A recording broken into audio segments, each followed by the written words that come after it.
Now, while President Cyril Ramaphosa is under pressure over the Phala Phala farm saga, the Namibian president is also facing the heat. Namibian opposition parties and civil society are calling for a Namibian National Assembly Committee to be established to investigate the alleged involvement of Hage Geingob in the matter. The independent panel report released here in South Africa suggested that Ramaphosa may have breached his power by contacting counterparts in Namibia in an attempt to keep the robbery a secret.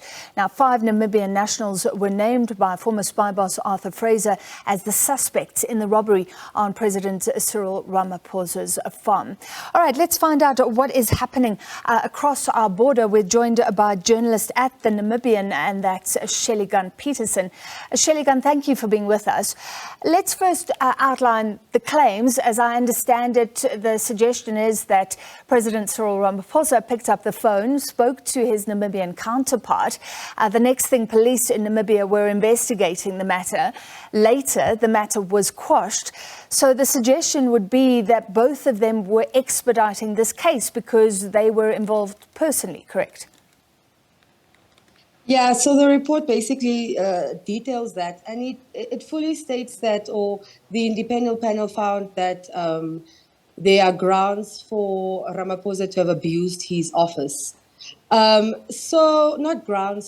he has abused his office. Now, that essentially means the same for the president, Hage Geingob, here. The report alleged that obviously he called Ramaphosa, or Ramaphosa called him to assist him with that request to keep it quiet as well, as detailed in our Namibian police report.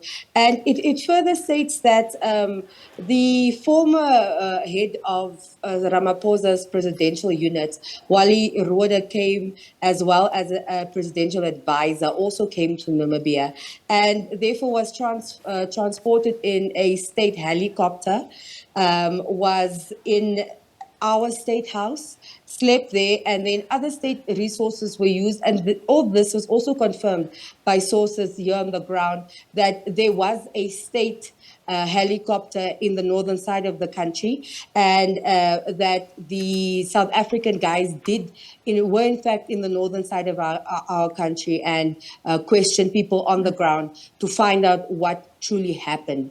So the report reflects what our sources on the ground have also confirmed to us, that these people were in Namibia, they investigated, and of course there are allegations stating that there was bribery and torture that took place on Namibian grounds. So all that is listed within the report, and it's quite interesting to see how the report speaks to a number of issues that have been stated in stories that have rolled out since earlier this year in July, when the story was, where the report came out of Arthur Fraser. So it's been of interest to Namibians as well. The president, as far as I understand, I'm looking at an old quote from him. Hage Geingob has not denied that he was given a call by President Cyril Ramaphosa. At the time, he said, "I'm in touch with about 14 presidents. We just call each other." This thing happened in South Africa. Maybe it's going to court. People came here. Some were here illegally and arrested back to South Africa. I don't know how I've done anybody a favor. So he was suggesting that because they were involved in crimes, the Namibian police should have got involved. Has he ever changed his stance?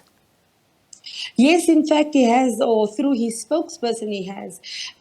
Just a month after that, the report of Wally Rhoda came out, and we laid this before this, the press secretary, Alfredo Hengari, who essentially in our report said, no, President Geingob did not assist President Ramaphosa in any way. So that was the only time that we actually got a denial, the very first time, where the press secretary said, no, he didn't assist Ramaphosa in any way. Procedures were followed, the police investigated, and the president did not get involved at all. Essentially also denying the report by the Namibian police that indicated that the two presidents are in contact and that the matter must be kept under wraps. All right, what are opposition parties calling for right now? What sort of heat is Hage Geingob facing over this? Yeah, so a number of opposition parties have come out, and as you rightfully said, one of them, that is the official opposition leader, Mackenzie Banani, stated that there needs to be a committee set up by the National Assembly. Now, this hasn't been brought to the National Assembly, and the Speaker, either the Secretary to the National Assembly, bears no knowledge of this, according to them. This is earlier this week, but he did suggest it. We also have another political party saying that the law which protects President Geingob needs to be amended. So all our presidents, including former presidents, have immunity under laws. So he's suggesting, and this is the Namibia Economic Freedom Fighters, one of them, parliamentarian Sipumbu, said that law needs to be amended and addressed, because no president should have immunity, especially when there are claims such as abuse of office or breaking your oath. All right, so he's can't face any legal pressure because he has immunity, maybe a little bit of political pressure. My final question to you is, how big is this for your president? I mean, our president has come under considerable pressure. There was speculation a week or so ago that he may be resigning. Now there are processes that will be followed through. But what does this mean for Hage Geingob? So the president hasn't truly felt the pressure, except for the political parties coming out in terms of political pressure. Earlier this year, there was a lot of commotion in the National Assembly, but that's essentially where it ended. As the president hasn't come out to say anything in terms of the new report, in terms of what the panel said, he had no response to it at all. And questions were sent to him last week, and continuous questions are being asked to him. But it seems that he just isn't responding, or hasn't responded to any of our requests. Very but quickly. As for pressure... Yeah, Shelleygan, very quickly before we let you go, because we're running out of time. The 5 Namibian nationals that were allegedly involved in this robbery then reportedly went over onto Namibian soil and have been walking around freely. No action taken except for some issue over immigration. Is that still the case? Very quickly. So all we know is that one of the suspects are in Namibia, or that's what our sources are saying, that one of them, it's Eriki, is in the northern part of the country. But as for instance, Emmanuel Davids, we only heard that he was seen at one of the well-known restaurants here, and that was between July and about November. There were reports that he was seen at one of the restaurants. But as for the other suspects, we have no idea where they are currently. What we did hear at first is that they are in South Africa as opposed to Namibia, except for Eriki.